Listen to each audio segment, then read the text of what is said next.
कर रही है। ज़ैनब ने अपनी बहनों से कहा, तुम लोग जल्दी उठो और इसे यहां से भेजो, क्योंकि अगर इसने हमारे तालाब को देख लिया तो यह घर जाकर सब बता देगी और फिर घर में हंगामा खड़ा हो जाएगा। लेकिन ज़ैनब की बड़ी बहनों ने उसे डांटते हुए कहा, तुम्हारा आखिर मसला क्या है?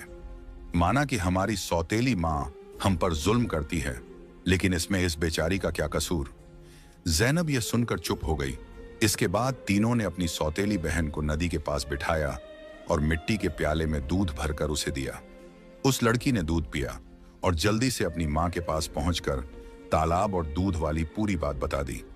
सौतेली माँ को यह सुनकर बहुत गुस्सा आया। उसने अपने गांव के कुछ आदमियों को बुलाया और कहा, तुम जितने पैसे चाहो मैं तुम्हें दूंगी, लेकिन तुम्हें जंगल में जाना होगा। वहां एक बुजुर्ग की झोंपड़ी और तालाब है। तुमने वो झोंपड़ी खत्म कर देनी है और तालाब में मिट्टी डाल देनी है।